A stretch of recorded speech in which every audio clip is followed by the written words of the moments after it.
Meus irmãos, bom dia, que a graça do Senhor seja conosco. Eu quero desde já agradecer à Assembleia o resultado da eleição. Eu deixei para fazer isso pessoalmente, acho que ficaria mais, acho não, né? É mais conveniente, é mais pastoral, nada contra os agradecimentos que são feitos em público, né, nas redes sociais, mas como eu não sou muito afeito às redes sociais, então eu acho que combina mais com o meu jeito. Então eu quero agradecer aos irmãos, aqueles que confiaram o pastorado dessa igreja por meio do seu voto a mim, então receba desde já a minha gratidão.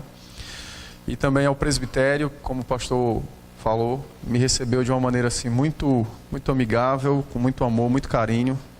É difícil um concílio receber um pastor completamente estranho da maneira que me receberam, com a expressão de amizade, de carinho, não se encontra com muita facilidade. E então eu só tenho a agradecer ao Senhor. Certamente Deus tem nos ouvido e tem também nos acompanhado nessa mudança, nessa trajetória, né?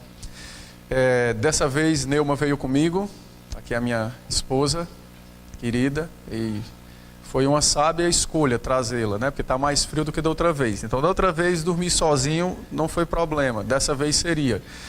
Então tá aí Neuma comigo aí, e o Lucas. Só não veio a Rebeca por questões de escola. Na Bahia nós não temos férias no meio do ano, então você tem um recesso para as festas juninas e depois toca tudo normal. Então o mês de julho você tem aula praticamente o mês todo. E aí ela não pôde vir, mas vocês vão conhecê-la, se Deus quiser, daqui a alguns dias, tá? Eu pedi permissão ao pastor Eliomar.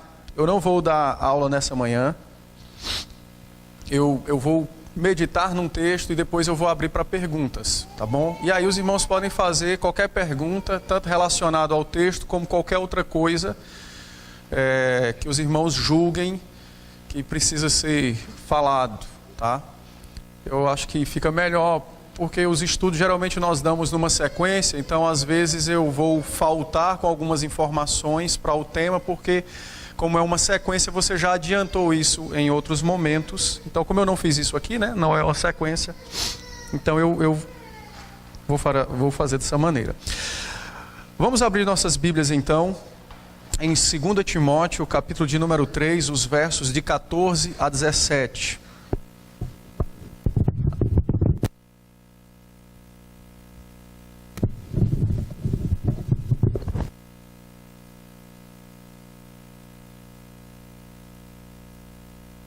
Segundo Timóteo, capítulo 3, os versos de 14 a 17.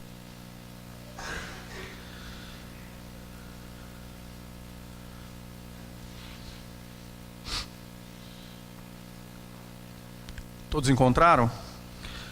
Eu vou fazer a leitura e os irmãos acompanharão. Diz assim a palavra do Senhor: Tu, porém, permanece naquilo que aprendeste e de que foste inteirado, sabendo de quem o aprendeste, e que desde a infância sabes as sagradas letras, que podem tornar-te sábio para a salvação pela fé em Cristo Jesus. Toda a Escritura é inspirada por Deus e útil para o ensino, para a repreensão, para a correção, para a educação na justiça, a fim de que o homem de Deus seja perfeito e perfeitamente habilitado para toda boa obra. Amém. Vamos orar mais uma vez? Santíssimo Deus, bondoso e eterno Pai, nós louvamos o Senhor, primeiramente porque reconhecemos o Senhor como o único Deus e como o nosso Deus. Te louvamos porque pertencemos ao Senhor pela criação e também pertencemos ao Senhor por filiação. Somos teus filhos, adotados na pessoa do teu Santo Filho, comprados pelo preço de sangue, o sangue do próprio Senhor Jesus. Pertencemos então a Ti, ó Pai, como filhos. E como diz a palavra, somos co-herdeiros do Senhor Jesus. E a nossa herança é muito linda, porque é exatamente o Teu reino e a glória do Teu reino pelos séculos sem fim. Te louvamos pelas nossas vidas, pelas nossas famílias, porque aprove ao Senhor nos conservar para esse dia, o teu santo dia, o dia que o Senhor mesmo preparou antes de todas as coisas para o descanso do seu povo, não somente das obras, mas principalmente para descansarmos no Senhor. Sabermos que as nossas vidas repousam sob tuas mãos e saber que das tuas mãos é que procedem todo o bem para conosco. Te louvamos por esse momento que nos reunimos na tua presença. De fato e de verdade o Senhor está conosco, o Senhor está aqui e se apresenta para ser adorado por nós. Mesmo que não estejamos em culto público, ainda assim o Senhor se faz presente para receber a oferta do nosso coração. E nós te louvamos por isso. Recebe-nos então, ó Deus, diante de Ti, recebe a nossa oferta.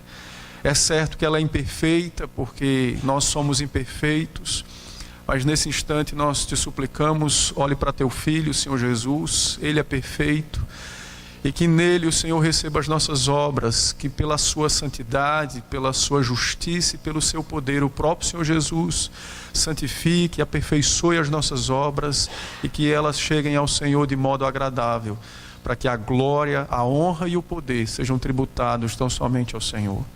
Dá-nos graça nessa manhã, nos auxilia na exposição da Tua palavra, que o Teu Espírito nos use segundo a Sua misericórdia e graça, que os Teus filhos possam ouvir a Tua doce voz, a despeito das minhas falhas, das minhas fraquezas, mas não permita, Senhor, que as minhas falhas sirvam de impedimento, mas que a igreja ouça a Tua santa e maravilhosa voz. Que o Senhor então seja conosco e nos abençoe nesse santo momento. É a nossa súplica e também a nossa ação de graças. Em nome do Senhor Jesus que oramos. Amém.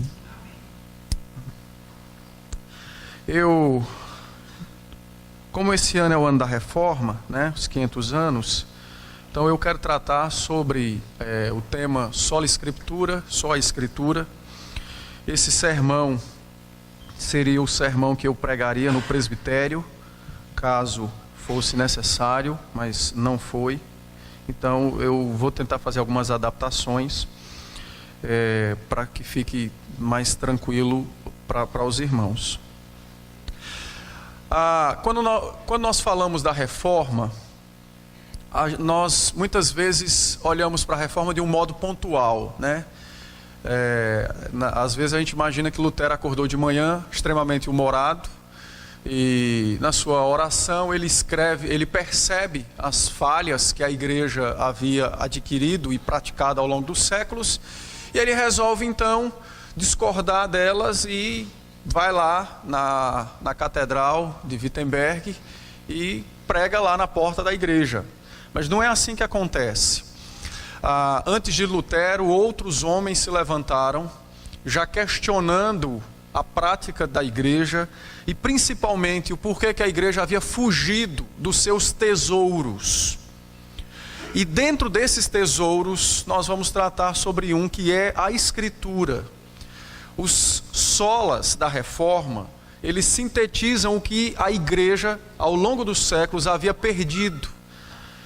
E a reforma, então, entendendo dessa maneira, ela nada mais é do que um momento onde Deus levantou algumas pessoas para que eles pudessem entender que precisavam redescobrir o que se havia perdido.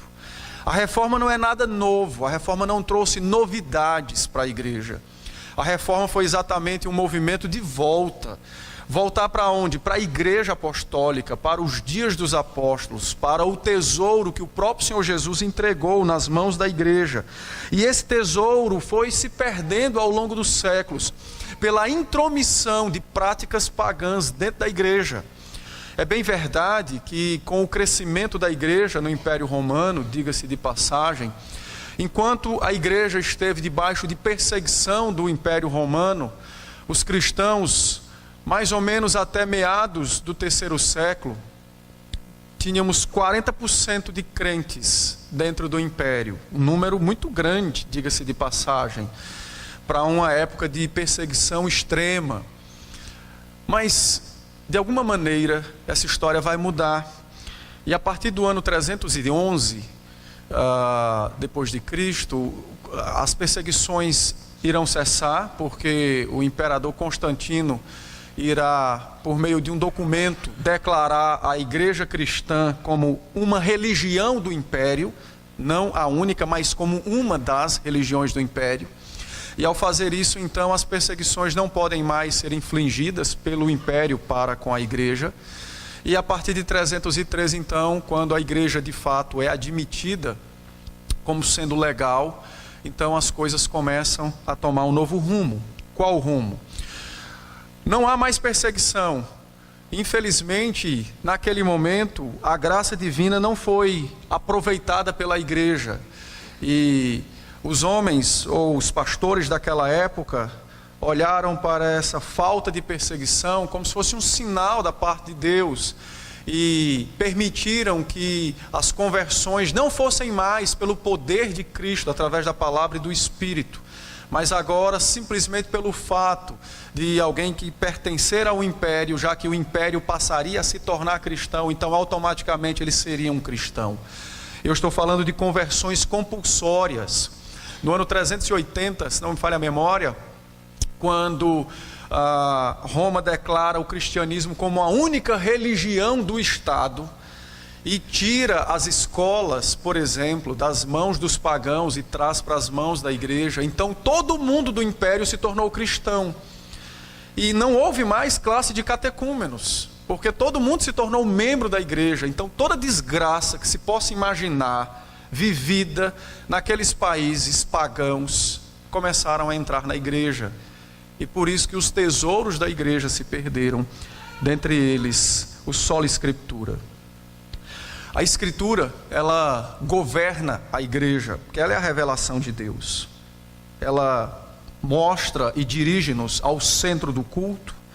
Ela nos conduz no que fazemos para adorar esse Deus poderoso que decidiu ser adorado por pessoas pecadoras como nós, porém redimidas, lavadas pelo sangue de Cristo. A Escritura, ela inflige sobre nós, ou ela traz sobre nós um modelo de vida que é agradável, que é suave. Jesus foi bem claro em dizer aos homens que sofriam pelos seus pecados, que o seu fardo era suave e era leve, algo bom de se viver, algo maravilhoso de se ter. A Escritura então guia os crentes em tudo que eles fazem, no que pensam, no que dizem, tanto no culto como fora dele. Porém esse tesouro se perdeu por conta dessas mazelas que foram trazidas para dentro da igreja, por conta das intromissões pagãs e devido a esse fato histórico. Um dos fatos históricos foi esse, quando a igreja se tornou então a única religião do império. Para os irmãos terem uma ideia, nos dias de Lutero com 20 anos de idade, ele não conhecia a Bíblia, ele não sabia que existia evangelho, ele não sabia que existia cartas apostólicas, ele não sabia. Ele mesmo diz isso, que ele não conhecia nada disso, exceto a única coisa que Lutero conhecia acerca da palavra de Deus era apenas os textos das liturgias que ele tinha acesso.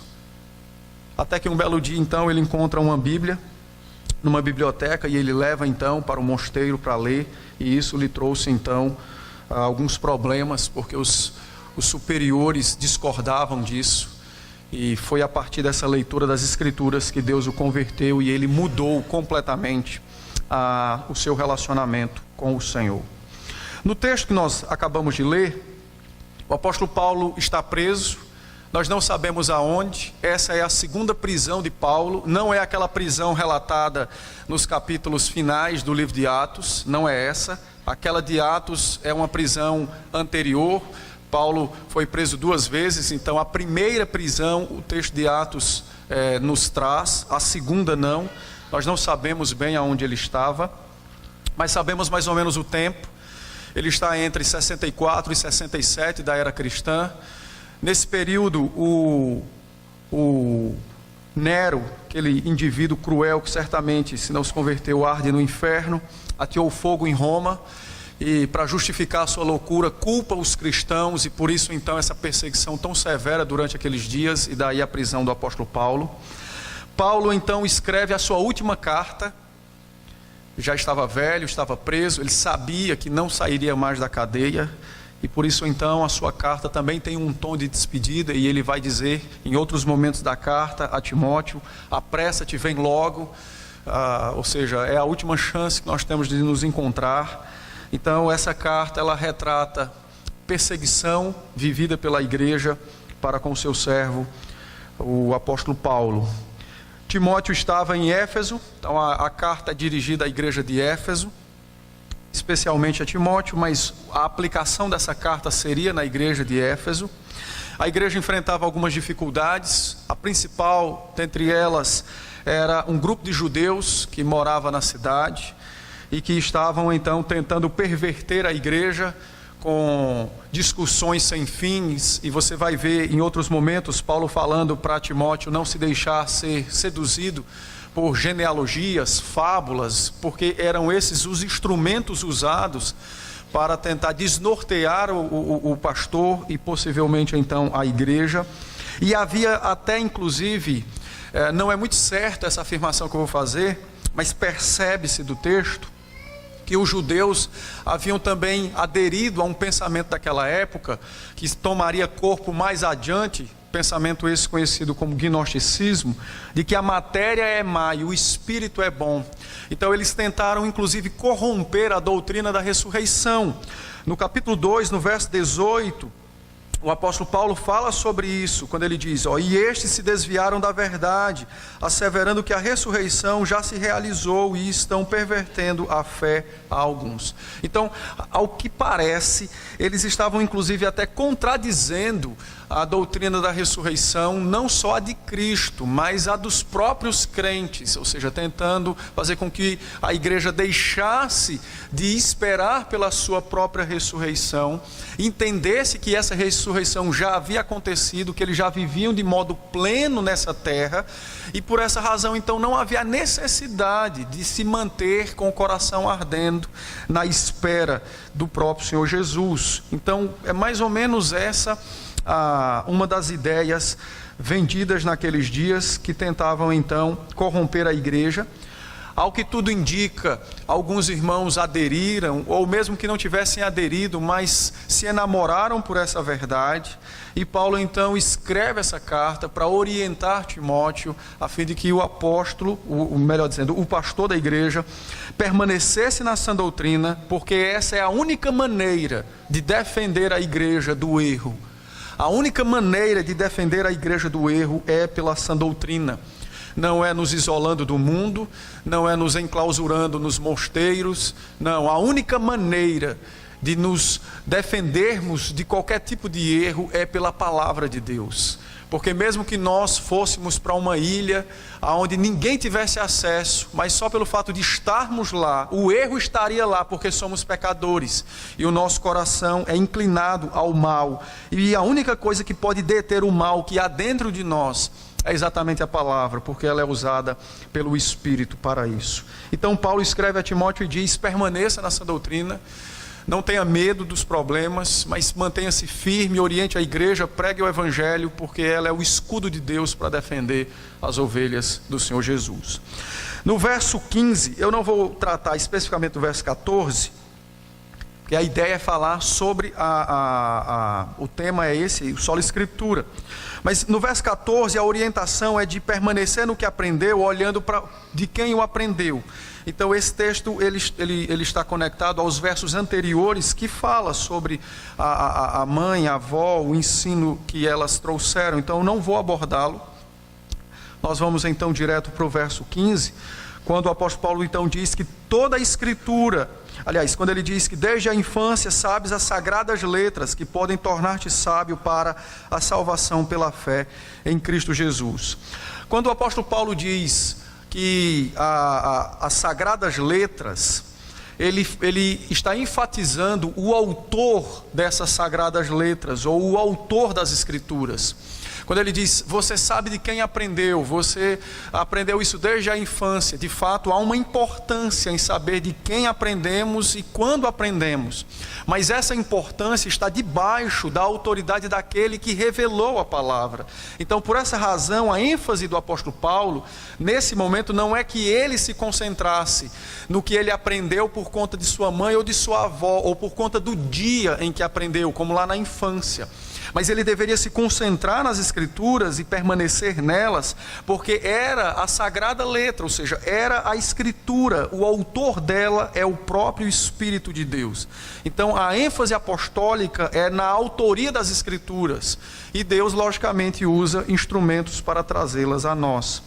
Paulo diz então que Timóteo foi educado nas sagradas letras. A ideia de sagradas letras, a expressão grega que Paulo usa aqui, ele está se referindo ao Antigo Testamento. Por que ele se refere ao Antigo Testamento? Porque Timóteo foi ensinado na lei, na palavra, na justiça que emana do Antigo Testamento. Ele vai se referir a toda a Bíblia, Novo e Velho Testamento, no verso 16, e nós interpretamos o verso 16 olhando 1 Pedro, capítulo 2, 2 Pedro 1, os versos 20 e 21. A ideia de Paulo, ao dizer a Timóteo que ele foi desde a infância ensinado nas Sagradas Letras, é que Timóteo ele tinha convivência, ele conviveu desde muito tenro com as Escrituras, desde muito pequeno ele aprendeu a palavra. Era comum aos judeus ensinarem os seus filhos a partir do 5º ano de vida, já introduzi-los no conhecimento da lei. E o estudo sobre a lei, nos dias de Timóteo, não era apenas no aspecto religioso, mas era a educação da época. O indivíduo aprendia todas as matérias que nós aprendemos hoje, à luz da Escritura. Ele era educado na Escritura. É hoje aquilo que nós temos como homeschooling, como o ensino. Mas é nessa perspectiva que o apóstolo Paulo então fala que ele desde criança sabe as Sagradas Letras. Paulo diz então, por meio dessa afirmação que desde a infância ele conhece as Escrituras, Paulo mostra o poder da palavra de alcançar os corações. E a palavra é tão poderosa que ela alcança corações tanto de adultos quanto de crianças. E esse é um dos argumentos porque nós não tiramos as crianças do culto. É porque as crianças não precisam ter o intelecto dos adultos para compreender a palavra, porque não é o intelecto humano que alcança o conhecimento da palavra, é o próprio Deus, pelo Espírito, que alcança o coração do indivíduo. Não é o indivíduo, por mais velho que seja, por mais inteligente ou intelectual que seja, que vai discernir as Escrituras. É o inverso. A Escritura discerne o indivíduo. E Paulo então diz que a palavra é poderosa para alcançar qualquer coração, inclusive o das crianças. Escrevendo então em 1 Coríntios, a partir do capítulo 2, Paulo vai dizer que o homem carnal não discerne a Escritura, porque ela é espiritual. O homem espiritual discerne a Escritura, e Deus, pelo seu Espírito, pode tornar homens espirituais desde bem cedo na sua vida. Então, a palavra é poderosa, ela alcança o coração de qualquer pessoa, inclusive o de uma criança.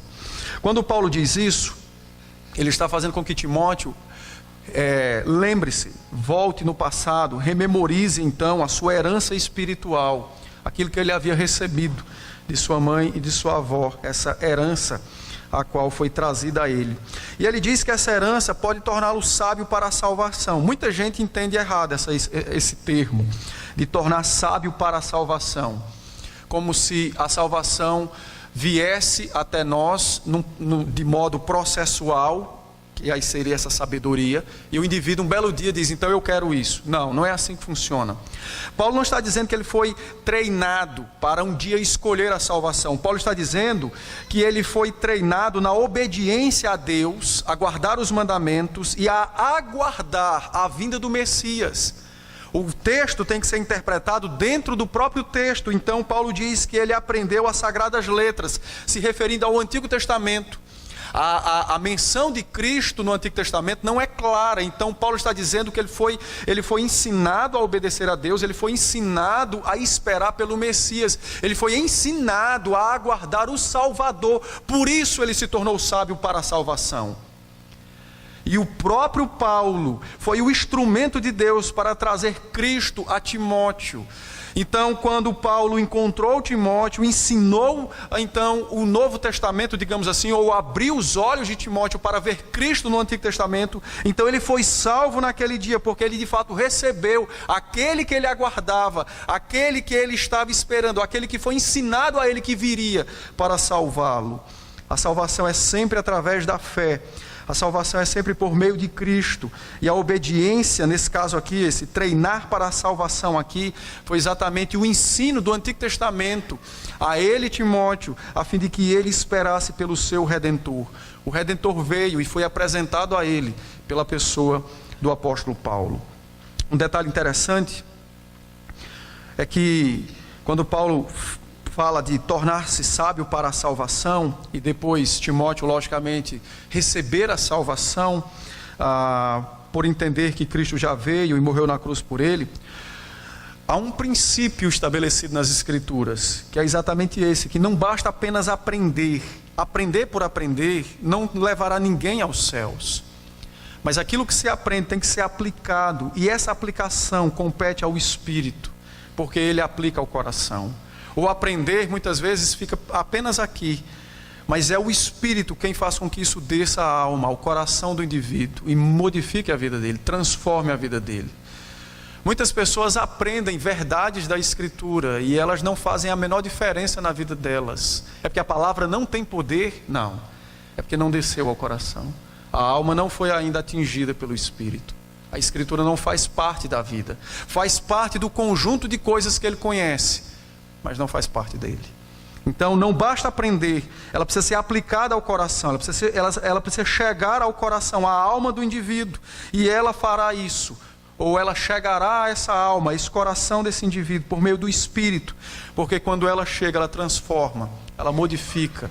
E é por isso que Timóteo, Paulo diz, você aprendeu e se tornou sábio para a salvação, esperou Cristo, e ele veio e você tomou posse pela fé da salvação que ele conquistou para você na cruz do Calvário. Por essa razão, então, Timóteo deveria permanecer firme nas Escrituras, ele deveria permanecer por entender que é a palavra de Deus, por meio da Escritura, do Antigo Testamento, ele foi ensinado a aguardar a vinda do Messias. Do Novo Testamento ele viu claramente o Messias chegando até ele. Paulo então diz, você agora precisa ensinar isso, viver isso, porque isso é a única coisa que pode livrar a igreja do erro.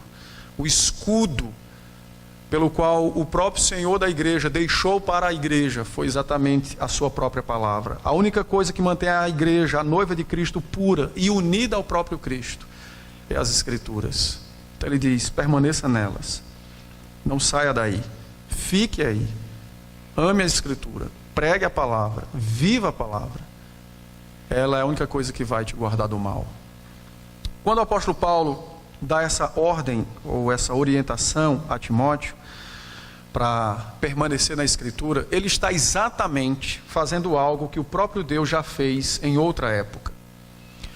Se você abrir comigo a sua Bíblia em Josué, capítulo 1, o verso 7 e o verso 8, você irá ver a mesma coisa. Josué, capítulo de número 1, os versos 7 e 8.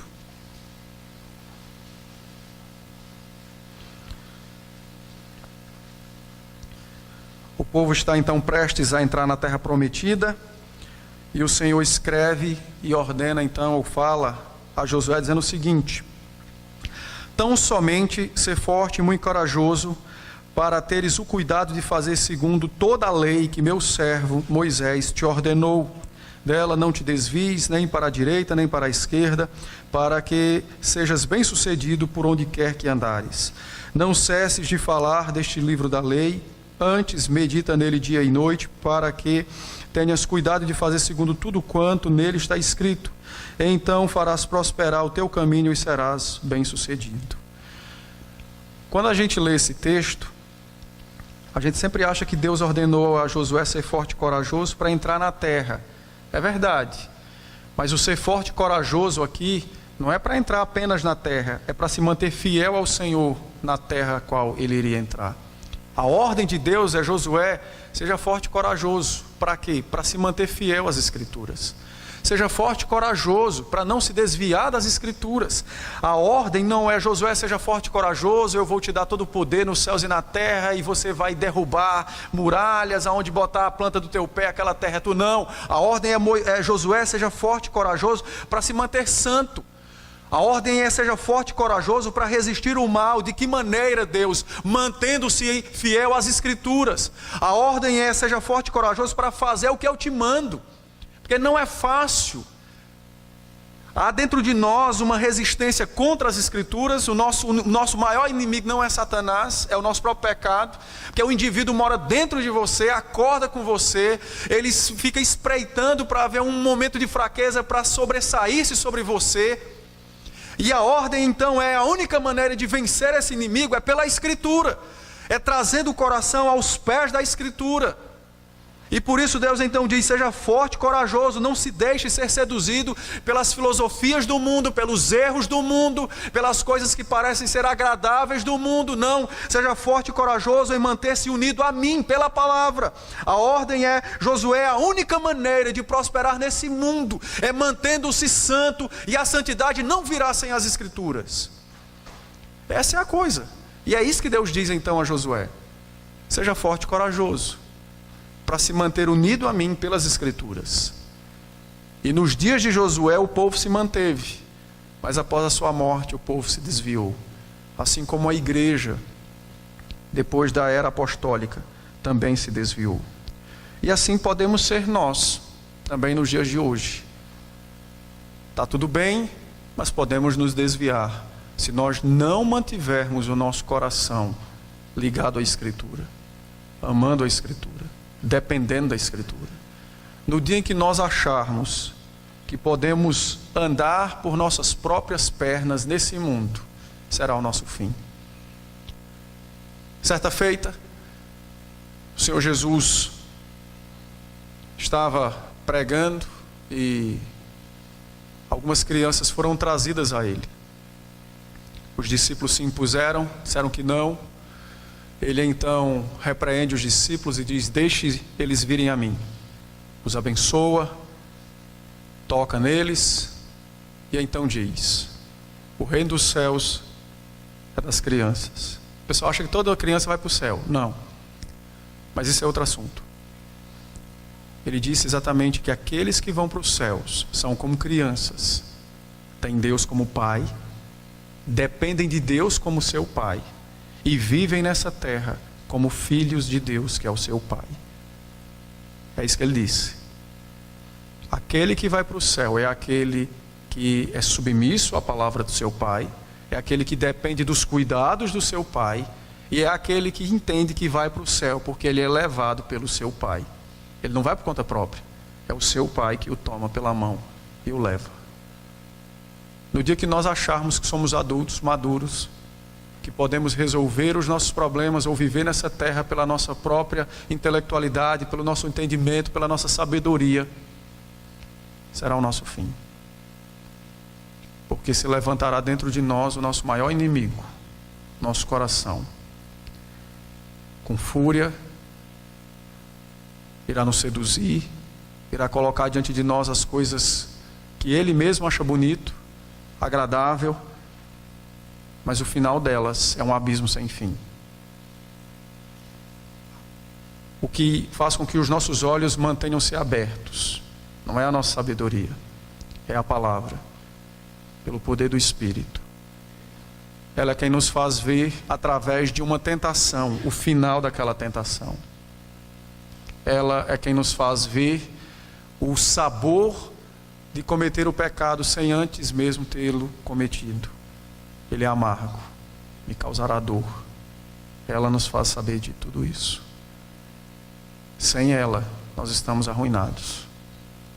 Então a ordem que Deus deu a Josué, o apóstolo Paulo volta e diz também agora a Timóteo: Seja corajoso para manter-se nas Escrituras. Seja corajoso para viver as Escrituras. Manter-se fiel a ela. É a única coisa que pode mantê-lo sábio, puro e santo nessa terra. Essa mesma ordem também é dada a nós nos dias de hoje. Ah, pastor, o mundo de hoje é tão difícil. Sempre foi difícil, meus irmãos. Nunca foi fácil. No dia em que Adão caiu, no mesmo instante o mundo se tornou hostil a ele. E a primeira pessoa que ele teve problema foi a mulher dele. Só tinha os dois na terra. Nunca foi fácil depois da entrada do pecado. Sempre existiu e sempre haverá tentativas de seduzir e de enganar a igreja. Satanás é muito persistente. Talvez seja até uma qualidade dele. Ele não desiste com facilidade. Então não vai existir dias bons. Dias pelos quais nós não precisemos da palavra. Nunca vai existir esses dias nessa terra. Sempre será difícil. E é por essa razão que o justo vive pela fé. Porque é exatamente pela fé que ele vê o seu Cristo conduzindo ele no meio desse deserto chamado terra. E a condução é pela palavra. Jesus foi claro em dizer: as minhas ovelhas ouvem a minha voz. Se ele não falar, nós não iremos ouvir. E ele fala pelas Escrituras. Mas às vezes tem ovelhas que querem tapar os seus ouvidos. E elas caem em precipícios. A palavra é clara em nos dizer: permaneçamos fiéis às Escrituras, naquilo que temos aprendido, porque ela pode guardar o nosso coração contra os erros e o mal dessa terra. A palavra nos torna sábios para a salvação, ou seja, para vivermos nesse mundo como sábios, na condução dessa terra até os céus, até o nosso lugar perfeito, a nossa verdadeira casa. Somente a palavra fará isso. Por que a palavra fará isso? O que é que ela tem de diferente? Paulo então agora escreve o verso 16 e diz: a palavra, toda a escritura inspirada por Deus, é útil para o ensino, para a repreensão, para a correção, para a educação na justiça. A palavra então é inspirada por Deus, ou seja, a palavra é soprada por Deus. A palavra é soprada por Deus. A inspiração da palavra diz respeito à sua origem. Um negócio interessante para a gente às vezes perceber como o Satanás é ardiloso e o mundo é terrível. A ciência, de um modo geral, ela é incrédula. E o pessoal vive tentando ratificar as suas afirmações de que o mundo tem bilhões de anos, essas besteiras todas aí. Eu sei que está gravado, depois o pessoal pode descer a lenha lá na internet, mas o problema é deles, eu não estou lá para responder. Então o pessoal vive acreditando, o mundo tem milhões, só mentira, isso aí ninguém prova nada disso, só mentira. Carbono 14 é conversa fiada. E para ratificar as suas afirmações mentirosas, qual é a base? A base está sempre tentando trazer a confirmação extraterrestre. Então já tem indícios de que na Lua tem água, em Marte tem poeira, ou seja, a base para se ratificar a verdade que eles tentam dizer que é verdade acerca dessa terra está fora dela, não é? Ou seja, a ideia de poder confirmar os argumentos incrédulos é extraterrestre. Aí um detalhe interessante, Paulo vem e diz assim: meus irmãos, a palavra é inspirada por Deus, ou seja, ela é extraterrestre. Ela não é desse mundo, ela veio de fora desse mundo. Ela não é daqui. Ela foi trazida por Deus que não é dessa terra. Ela veio do mundo do próprio Deus. Ela é soprada por aquele que criou os céus e terra. E por que razão os crentes não querem entender ela como verdade? Deixam seus corações ser levados por qualquer argumento de qualquer indivíduo que apresente os seus diplomas.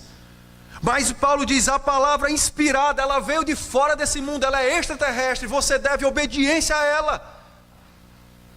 Porque ela não veio desse mundo, ela não foi trazida por experiências de homem, ela não foi trazida por entendimento humano. Ela é do próprio Deus, ela é o sopro de Deus. E por que você não quer acreditar nela?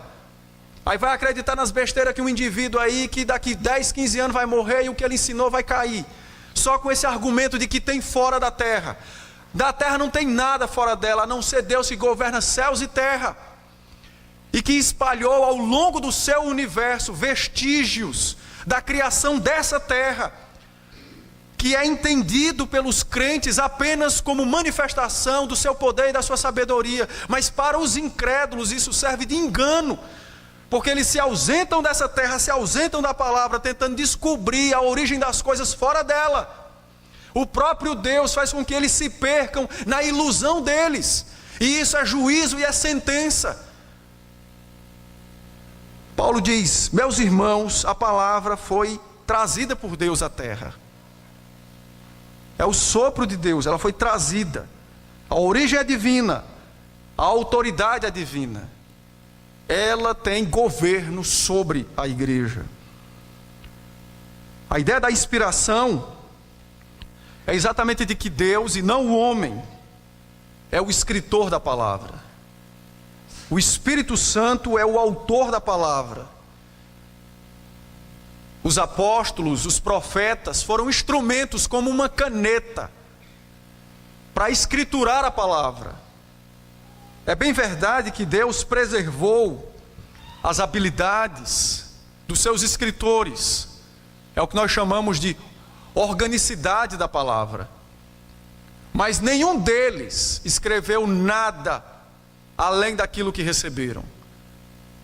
Nenhum deles. Toda a escritura inspirada, eles foram chamados para uma obra santa, debaixo da condução do Santo Espírito, e o Espírito revelou a eles o que deveria ser escrito. Ela não é humana, ela não é experiências humanas, ela é o sopro de Deus para o seu povo. É a voz do Senhor para a sua igreja. A inspiração, conforme Paulo diz, confere então à palavra a autoridade sobre nossas vidas, porque ela é a comunicação verbal do nosso Criador, do nosso Salvador.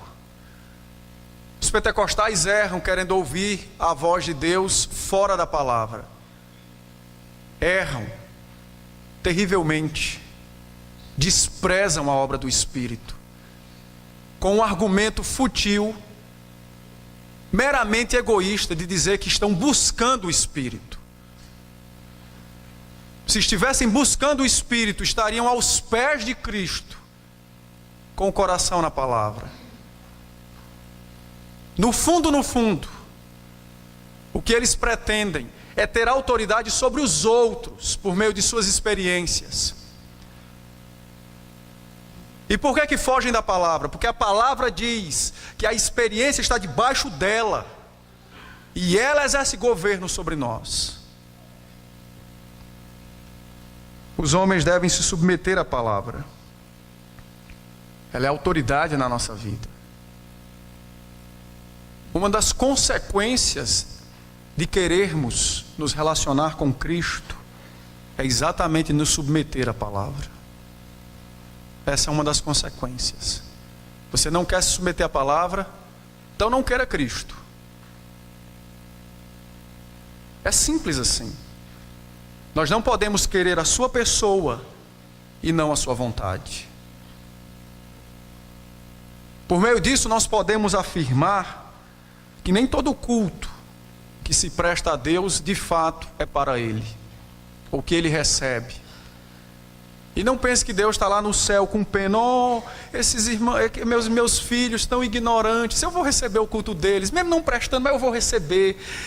Não, não é assim que funciona não. Porque Ele já nos deu a palavra. Você quer ser ignorante? Então, meu irmão, seja, mas assuma as consequências da sua ignorância. E a primeira delas é não cultuar o seu Deus, porque o nosso culto é dirigido pela palavra. E eu não estou falando aqui apenas dos elementos do culto, eu estou falando aqui de coração. Ela governa o coração. Certamente muitos de nós já fomos pegos no culto ou nas nossas orações particulares em adoração a Deus e vem um pensamento miserável na nossa mente. Esse pensamento veio por que razão? É simples. É a guerra que Paulo diz que há dentro de nós. A carne tenta interferir no crescimento do espírito. E se não fosse a palavra, que também vem automaticamente para combater tal pensamento, nós nos permitiríamos ser levados por aquele pensamento e deixaríamos de adorar a Deus. Mas no mesmo instante que a carne se levanta para nos impedir na nossa adoração a Deus, o próprio Deus com o seu Espírito traz a palavra e a guerra é travada e a palavra vence a carne. Porque ela tem a autoridade divina. O Espírito é aquele que fala por meio dela. Toda a Escritura é inspirada por Deus. A inspiração confere autoridade à palavra, e a palavra tem poder para mandar na nossa vida. Essa é uma expressão que nós não podemos fugir. Ela tem poder para mandar, ela reivindica controle sobre as nossas vidas. Esse negócio de crente ler um texto, não, mas isso aqui é daquela época. Não, meu irmão, isso é a Escritura. O contexto histórico serve para nos ajudar a entender o porquê que aquilo foi dito. Mas o que foi dito não foi dito apenas para aquela época. Foi dito para nós. Foi dito para os irmãos que ainda vão se converter daqui a alguns anos, até o dia em que Cristo voltar. Isso tem que ficar claro no nosso coração. A palavra governa a nossa vida. Deus dirige. Isso é uma coisa maravilhosa. As pessoas acham que Deus está no céu e Ele vai assim conduzindo a igreja. Não. Pessoalmente Deus dirige a sua vida. Pessoalmente Deus dirige a igreja. Pessoalmente Ele governa a nossa vida. Como, pastor, se eu não o vejo, Ele não precisa estar presente. A palavra dirige e ela é dele. Foi Ele quem a trouxe. Então pessoalmente Ele dirige a sua vida, governa a sua vida, pessoalmente. Não mandou terceiros. Ele mesmo, pelo seu Espírito, governa a nossa vida pela palavra. Isso é um negócio incrível, bicho. Como é que nós, pecadores miseráveis, temos diariamente o Deus soberano ao nosso lado, governando a nossa vida, nos dirigindo nas coisas grandes e nas pequenas, nas que julgamos importante e naquelas que nós julgamos que não tem importância nenhuma. Não interessa, para Deus não interessa. Em todos os momentos Ele está conosco. O nosso irmão Davi, no Salmo 16, diz que Deus ensina o nosso coração enquanto nós dormimos, para não nos permitir pecar em sonhos contra Ele e contra nós mesmos. Mas pastor, mesmo dormindo o Espírito vem e nos ensina a Escritura. Vocês acham que quando vocês dormem o pecado dorme também? Vocês acham que quando vocês fecham os olhos, Satanás, agora eu vou descansar? Não, meus irmãos. Quando nós dormimos, a carne se levanta contra nós continuamente. E pelo seu poder soberano, o Espírito vem e nos envolve pela palavra. E quantos sonhos ruins temos, e quando o negócio começa a acontecer, nós despertamos por alguma razão. Não é porque aquele negócio é ruim, não. É o Espírito que nos desperta. E você pode orar, pode pedir perdão e volta a dormir, e o sono é tranquilo. Vocês acham que isso é obra da carne? Deus pessoalmente pastoreia as nossas vidas. Ele faz isso pelo seu Espírito e pela sua palavra. Quantas vezes nós sofremos algo que ninguém conhece, mas por alguma razão Deus vem com a sua palavra e conforta, encoraja, dirige, orienta, faz algo. E às vezes nós ficamos nos perguntando, como é que Ele sabe? Como é que tal? Não, Deus pessoalmente governa a nossa vida. E Ele faz isso pela sua palavra. A sua vontade é dada aos seus santos. É dada aos seus santos. O nosso irmão João Calvino, comentando esse texto, ele disse que a inspiração da palavra é a razão da sua autoridade e da sua utilidade na nossa vida. Autoridade e utilidade. Por que é que nós dizemos que o cristianismo é a única religião do mundo e o resto tudo é falso? É porque nós somos soberbos, presunçosos? Não. É porque somente o cristianismo, seu Deus, fala pessoalmente ao seu povo. É por isso que é verdade. E o resto tudo é mentira, porque os deuses dele mandam recado. Ele não existe, como é que ele vai estar presente na vida deles? É simples. Pessoalmente Deus governa a sua igreja. Os profetas, os apóstolos, quando foram chamados para escrever as escrituras, escriturá-las, eles tinham plena consciência de que não falavam por conta própria. Eram instrumentos nas mãos do próprio Espírito Santo. E tudo o que eles disseram foi o que a comissão celestial mandou que dissessem. Só isso. Nada além disso. No Salmo 73, que nós lemos na liturgia, o salmista se depara observando a prosperidade dos ímpios e olha para a sua vida, não vê tal prosperidade, começa a julgar a sua fé inútil e de repente Deus o conduz à igreja. É o que diz a partir do verso 13. E quando ele atinou, ao chegar na igreja, ele atinou para a verdade de que a prosperidade dos ímpios é tão passageira que não vale a pena observar, porque em poucos dias eles morrem e todos os seus projetos desvanecem, e os crentes vivem para todo sempre. A prosperidade dos crentes não passa com a morte deles. Ela ultrapassa os séculos dos séculos. Ele conclui dizendo, foi uma carga pesada e Deus o aliviou quando fez com que ele olhasse para os céus e para o que estava preparado para ele. Meus irmãos, a palavra de fato veio da boca de Deus. O próprio Espírito assegurou então a Moisés e aos profetas o seu chamado para escriturar a palavra.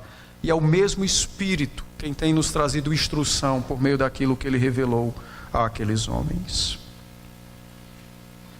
Mesmo Espírito. O mesmo Espírito que tomou Moisés e fê-lo saber do que aconteceu na criação é o mesmo que nos faz saber hoje. E é o mesmo que aplica ao nosso coração hoje. Não tem diferença. Aqueles homens não eram mais espirituais do que nós. A diferença é que eles foram chamados para uma obra que nós não fomos. Nós fomos chamados para a obra de testemunhar o Evangelho e eles foram chamados para escriturar o Evangelho. É diferente nesse sentido. Apenas nesse sentido. A palavra então possui autoridade, porque ela pertence ao próprio Deus. Deus ratifica a sua palavra ao longo dos séculos, não porque haja dúvidas nela, mas tão somente para colocar debaixo de seu jugo, de seu poder, aqueles que a contradizem, e ele faz isso por meio de milagres que foram registrados na palavra e também ao longo da vida da igreja, exatamente para que os ímpios caiam por terra com a sua incredulidade e para que a igreja cresça e prospere no seu conhecimento e na sua verdade, que é a palavra. Então nós temos plena convicção, certeza absoluta de que ela é então a verdade do Senhor. Mas Paulo nos diz que pela sua autoridade a palavra também é útil na nossa vida, para ensinar, corrigir, repreender, corrigir e educar na justiça. A ideia de ensinar é a ideia doutrinária, nos fazer conhecer os mistérios de Deus e que esses mistérios sejam aplicados à nossa vida, nos fazer conhecer o reino do céu sem estarmos lá, nos fazer conhecer aquele que criou todas as coisas. Então é o ensino doutrinário. A repreensão traz convicção de pecado ao coração do crente. Quando, nos dias de hoje, a igreja tenta atrair pessoas para Cristo sem pregar o Evangelho no quesito de advertir sobre o pecado, os homens estão inutilizando a palavra. Inutilizando. O propósito dela é nos fazer conhecer, ter convicção de pecado. Tanto de modo doutrinário, quanto no momento em que nós o praticamos. A palavra também diz que ela é poderosa para nos corrigir, literalmente restaurar. Uma coisa que está torta é erguida, trazida à sua posição original. Então os crentes caem no pecado, a palavra é poderosa para corrigi-los. Apenas corrigi-los. E um negócio interessante, né? Nós estamos, nos dias de hoje, no advento da psicologia. E qualquer coisa o povo procura os psicólogos. Primeiramente deveria procurar as escrituras. Deveríamos passar por ela primeiro. E quando ela fizesse um scanner da nossa alma e o que passamos, o momento difícil que passamos, depois de escanear, fosse constatado que não é pecado, aí sim deveríamos procurar algum profissional de saúde, sendo que o psicólogo não é, né? Mas vou enquadrá-lo nesse quesito aí. O que fazemos é o inverso. Mas a palavra é a única coisa que pode trazer o homem à sua posição original. Ele está caído, sofrendo com o seu pecado, não tem como se levantar, e ela é o instrumento de Deus de reerguê-lo. Em toda e qualquer situação. Paulo também diz então que a palavra é útil para treinar-nos na justiça. Educação é o treinamento na justiça. Treinar-nos na justiça. Os crentes precisam ser treinados interiormente na justiça de Deus, para exteriormente viver a justiça de Deus. Um detalhe, na reforma, os reformadores, os puritanos entenderam essa verdade. Precisavam ser treinados interiormente na justiça, para exteriormente viver a justiça. E por essa razão eles marcaram a época deles. Talvez a igreja dos dias de hoje, ela quer experimentar a justiça de Deus na vida prática, mas ela não quer ser treinada na justiça de Deus no coração. Não, as coisas não irão acontecer assim. Primeiramente a palavra transforma a alma, para depois transformar os hábitos, o estilo de vida. Deus não quer crentes ou seus filhos com bom comportamento e almas podres. Não. Ele quer santos. E os santos começam de dentro para fora. A palavra então vai nos treinar na justiça de Deus. E nós iremos refleti-la na nossa vida. Por isso que Jesus disse que os crentes são o sal e a luz do mundo. Porque está sobre nossos ombros o revelar a justiça de Deus por meio de nossa vida. E isso acontecerá quando nós aplicarmos a palavra à nossa alma e ao nosso coração. Deixa eu adiantar um pouco. Verso 17 então, Paulo diz que a palavra é poderosa para nos transformar em homens de Deus, perfeitos e perfeitamente habilitados para toda e boa obra. A ideia de Paulo é fazer um contraste entre os crentes e os descrentes, entre aqueles homens que servem a Deus de modo genuíno e os falsos mestres.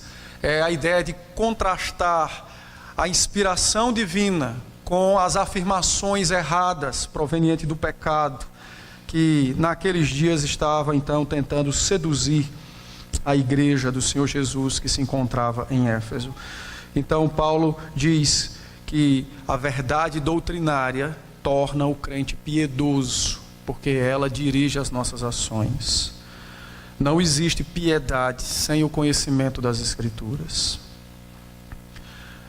A pureza inicia-se com o conhecer das Escrituras. A fé, a boa consciência, será então agora manifestada por meio das nossas ações.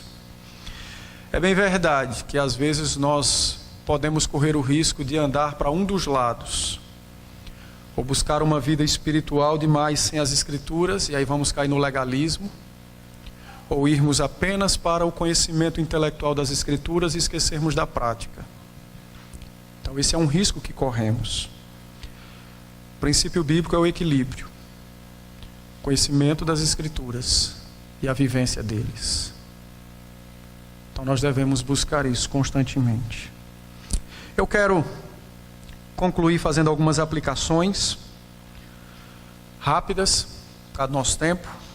A primeira delas é o seguinte: a tradição, ela é extremamente importante quando a tradição está debaixo da palavra, adere à palavra. Não foi a Igreja Católica no ano 393, no concílio na cidade de Hipona, nem muito menos 397, quando ela se reuniu na cidade de Cartago, que disse que a palavra é a palavra. Não. Nesses concílios, a igreja deu uma resposta formal para um grupo de pessoas que estavam contradizendo a Escritura. Mas não foi ali que a Bíblia se tornou Bíblia. Não foi ali que isso aconteceu. Tá? A palavra sempre foi a revelação de Deus, a igreja sempre teve ela como a revelação de Deus. E por essa razão, então, a igreja não pode dizer que a Bíblia é Bíblia e dizer que por meio disso a igreja tem autoridade sobre a Bíblia. Não. Eu vi um vídeo aí na internet de um padre católico, dizendo que é o erro dos protestantes, é colocar a Bíblia acima da igreja. E aí eu fiquei assim, pensando, quanta sabedoria, Porque a igreja veio primeiro do que a Bíblia, na cabeça dele. Lógico que não. É assim, mas para vocês verem como o pecado é terrível e como a ignorância faz o indivíduo a afirmar algumas coisas. A igreja só é a igreja porque a Bíblia disse que ela era a igreja, rapaz. Foi a Bíblia quem disse que a igreja pertence a Cristo. Aí eu fico imaginando, quer dizer que a igreja tem poderes para dizer que a Bíblia é Bíblia, Então quer dizer que foi a igreja que disse que Jesus era o Salvador, não foi a Bíblia. Levando às consequências esse tipo de afirmação. É por isso que é uma heresia. E nós não consideramos crentes os católicos, nem cristãos. Mas é um desvio. A palavra, ela é palavra porque Deus a revelou. Deus a revelou. Não é porque alguém se levantou e disse, aqui é a palavra. Não. A autoridade dela é intrínseca a ela por conta de sua natureza e de seu autor. Tão somente isso. Na palavra, o próprio Espírito assegura a sua presença e o seu poder. E é por isso que a palavra transforma vidas, porque ela comunica ao homem a salvação e a vontade de Deus. Sem a palavra, não há comunicação de salvação ao homem. Pelos escritos, por mais que a igreja diga que são canônicos, mas não sendo, não há operação do Espírito neles. Há operação do erro neles. E é por isso que pessoas tão velhas, com tanto conhecimento da Escritura, assim, supõe-se que tem, como alguns padres, não conhecem Cristo como Salvador, porque se apegam aos apócrifos e não aos evangelhos. A tradição só tem valor quando ela adere à palavra. Quando ela quer ser mais importante do que a palavra, ela deve ser rechaçada, expurgada, porque ela não faz bem e ela não vem do Senhor. A segunda coisa que esse texto nos ensina é que Timóteo foi, desde cedo, introduzido no conhecimento das Escrituras. Ou seja, a palavra se tornou familiar para ele desde muito cedo. E significa dizer que Timóteo esteve debaixo das influências e da assistência divina desde muito cedo. E por essa razão chegou a conhecer bem as Escrituras. Meus irmãos, creiamos com todas as forças que há na nossa alma, os nossos filhos estão debaixo da influência e da assistência do Espírito Santo. Eu vejo pais que às vezes se preocupam em dar uma boa educação, não falando de escolas, mas de comportamento aos seus filhos. E deve fazer. Mas os pais olham para isso e esquecem que o principal é a alma deles. E às vezes nós estamos tão preocupados em tornar os nossos filhos boas pessoas, bons cidadãos. Estamos tão preocupados em fazê-los respeitar os mais velhos, enquanto no coração eles desrespeitam o seu Deus. Não, meus irmãos, queiramos que os nossos filhos estejam debaixo da influência e da assistência do Espírito, para que as suas almas sejam tomadas pela palavra, sejam tomadas pelo Espírito. Nós cremos na eleição. A eleição é a resposta para o porquê que Deus nos amou. E certamente existem promessas de salvação para os nossos filhos. E essas promessas se cumprirão à medida que nós, como crentes que cremos na eleição e nas conversões dos nossos filhos, nos colocamos debaixo da palavra para ensiná-la aos nossos filhos. Nos preocupamos que os meninos não falem alto com os mais velhos. Nos preocupamos que eles respeitem os colegas, não briguem na escola. Mas não há muitas vezes preocupação no nosso coração com a alma deles. E se eles morrerem agora, pastor, para onde eles vão? Eles não vão para o céu porque são crianças, não. Não pense nisso, não. Eles são pecadores tanto quanto nós. Eles precisam de Cristo. No momento em que é gerado no ventre da mãe, as nossas orações têm que ser imediatas, para que o Espírito já influencie o coração deles com a graça salvadora. Nós precisamos crer nessa verdade, orar pelas almas dos nossos filhos e ensinar a palavra aos nossos filhos. Que a influência e a assistência de Deus pelo seu Espírito esteja com os nossos filhos. É por isso que nós não tiramos a criança do culto. Ah, lá vai ser ensinada a Bíblia. Mas lá é o culto público? Não. Então lá não vai ser ensinada a Bíblia. É sério. Vai ler a Bíblia, vai ensinar a Bíblia? Vai. Mas a Bíblia vai falar autoritativamente na vida deles? Não. O pastor está lá pregando, a igreja está lá reunida? Não. Então não é culto. Certa feita, eu fui chamado para dar uma palavra no término do ano escolar de uma cidade, de uma igreja, de uma escola lá. É uma escola católica, mas eu tenho um bom relacionamento com o pessoal. E aí o pessoal, pastor, vamos fazer um culto? Eu disse, não dá não. Dá para nós termos um momento religioso. Mas por que não dá para fazer o culto, pastor? Porque a igreja não vai estar aqui. Eu vou estar aqui. Mas não vai. E o resto da igreja? Só tem descrente. Quem já se viu descrente cultuar a Deus? Ele vem para a igreja, ele ouve a palavra, o Espírito influencia ele. Se ele se converter, ele passa a ser igreja. Se não, beleza. Ele veio, ouviu e tal.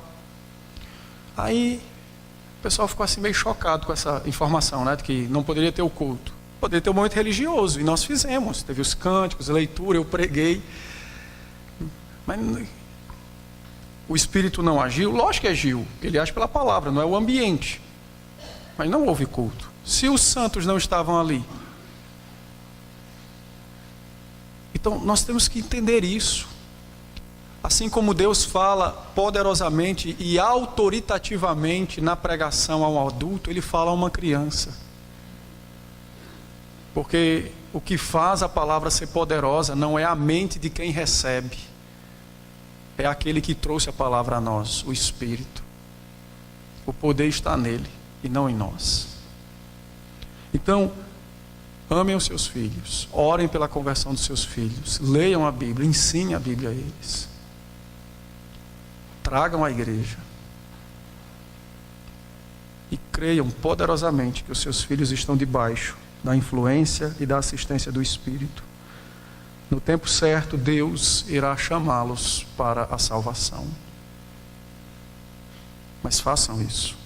É o nosso dever como pais, apresentar o nosso Pai a eles. João Calvino também disse algo interessante nesse texto, que eu queria também aplicar aos irmãos.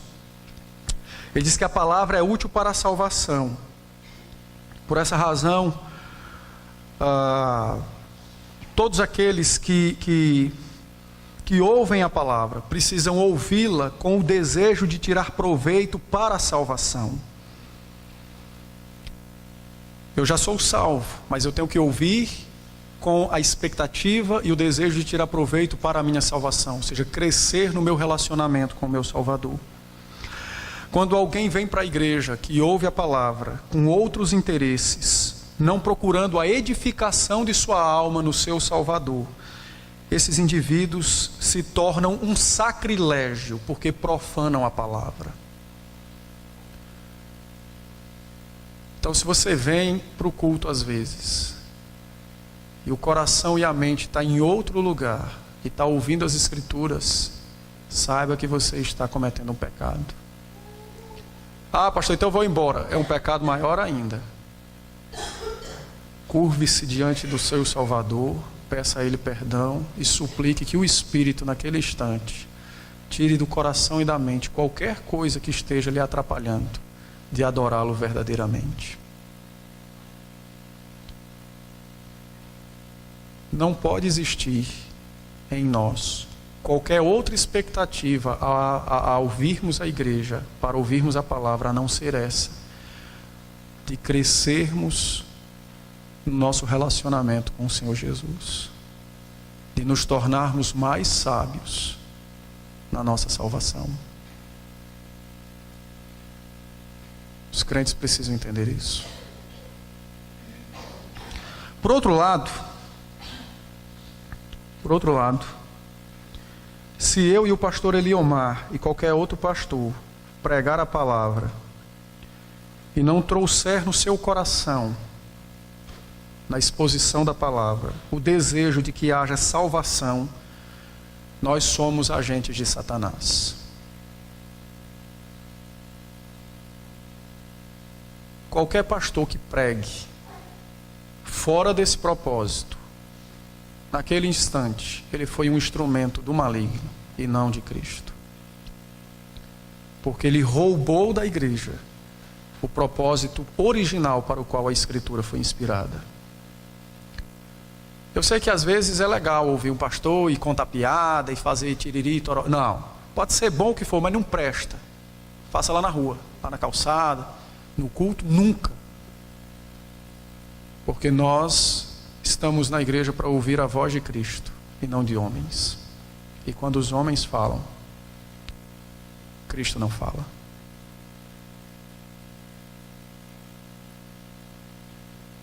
Dá para entender isso? Dá, né? É maravilhoso como Cristo se importa conosco.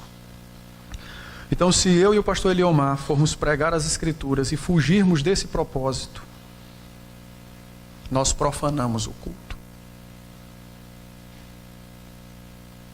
Então, orem por nós, porque nós podemos ser seduzidos por vários fatores para não pregarmos dessa maneira.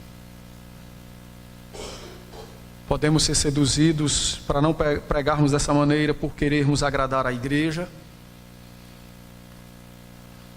Podemos ser seduzidos para não pregarmos dessa maneira com o propósito original da salvação, para não confrontar alguém que talvez tenhamos algum tipo de amizade, relacionamento.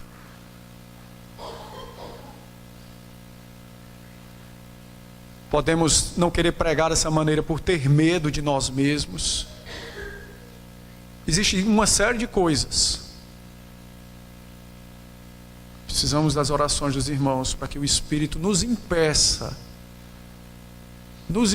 que ele venha poderosamente a nos impedir de nos desviarmos do nosso propósito, que é sermos os instrumentos de Deus na igreja. Então, quando você for orar pelo seu pastor, antes de você orar pela saúde dele, peça a Deus: Senhor, guarde o meu pastor de se desviar do seu propósito. Aí depois você pede pela saúde dele. É sério.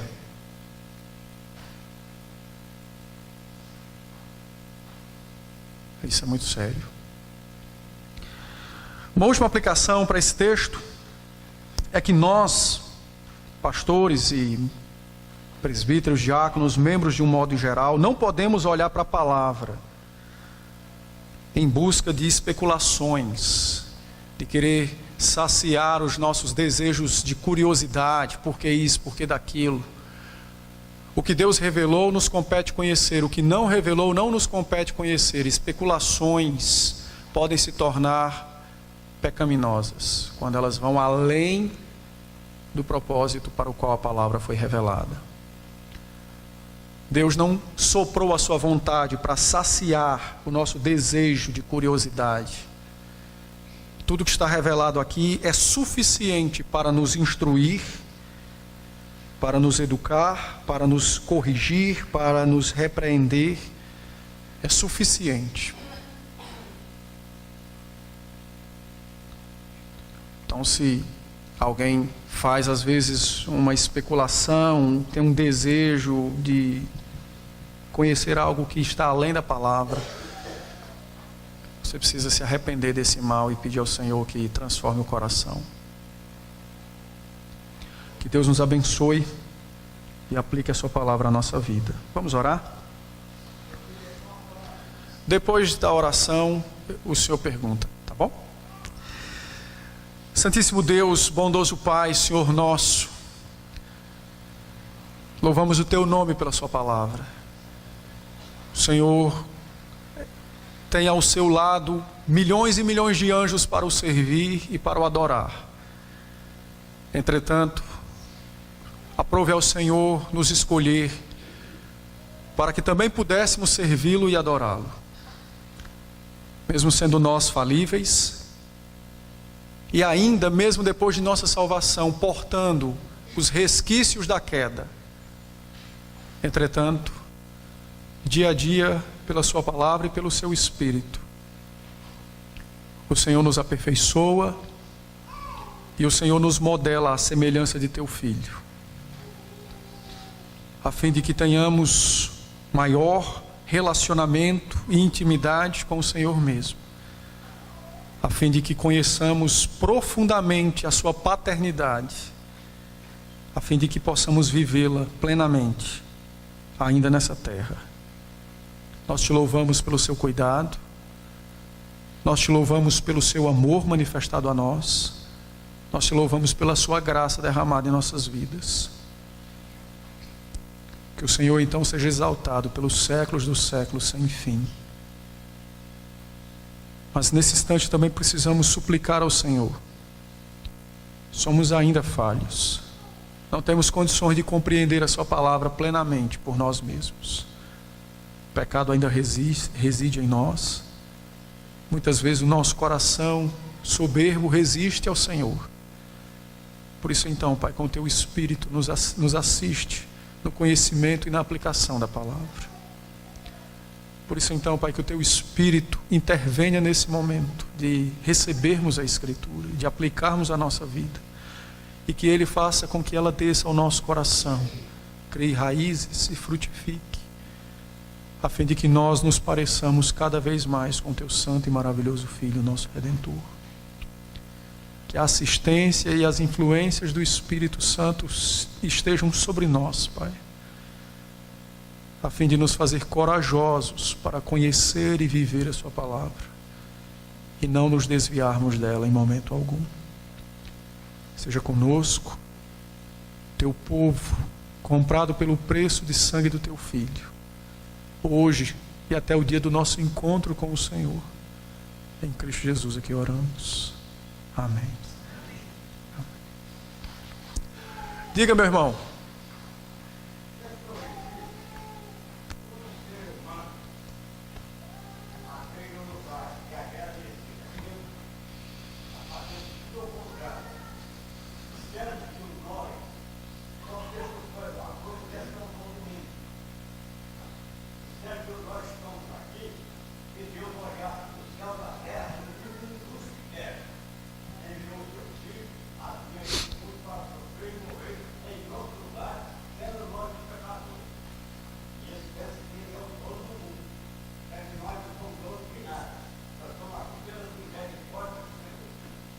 É verdade. Uma das coisas que o pecado fez foi criar a ilusão de que nós somos o dono das nossas vidas. O senhor está certo. Mais alguém? Diga, querido.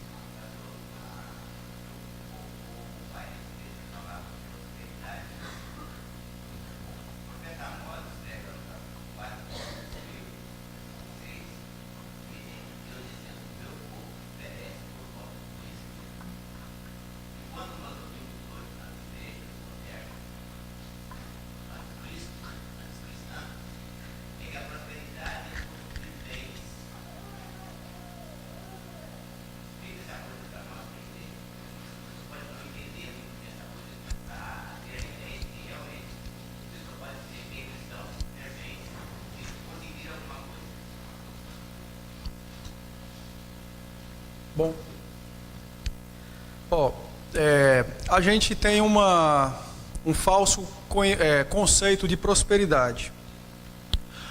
Prosperidade não é ter acúmulo de coisas, é ter o necessário para a nossa subsistência. Isso é ser próspero, porque se você não tiver o necessário para a sua manutenção, você é miserável. Então é bem simples, né? O acúmulo de bens, ele logicamente está dentro da prosperidade, mas ele não é o que abrange o significado da palavra. Quando eu me refiro à questão da prosperidade, no caso aqui, é sermos prósperos na nossa vida cristã, ou seja, termos mais o suficiente e lutarmos para termos mais que o suficiente para nos mantermos santos nessa terra. Então, no caso de Amós, o povo perece por falta de conhecimento. O contexto ali é um contexto tanto de ausência financeira, quanto de fato de escritura, porque o povo... Me lembra aí, Amós é um profeta pós-exílio, né? Eliomar? Amós é um profeta pós-exílio, né? Então, pronto, é isso mesmo. Então a cidade de Jerusalém estava completamente arruinada, havia de fato muita pobreza, mas os judeus que residiam naquela época não reconheceram a graça divina na restauração da cidade. Eles se concentraram apenas no seu redor, naquilo que lhes faltava e não naquilo que Deus estava provendo, que era profetas, a restauração do templo, o reerguer das muralhas e assim por diante. Então, sim. Não. Mas peraí, me lembra aqui, Oséias. Não. Certo. Peraí, deixa eu só me lembrar a data de Oséias. Oséias não é pós-exílio, não. Só um minutinho. Não. Oséias é pré-exílio.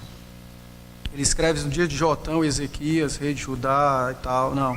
A ideia de Oséias nesse texto é que o povo caminhava para a destruição por meio da sua recusa à palavra. Desculpe, porque Amós está numa época, Oséias está em outra.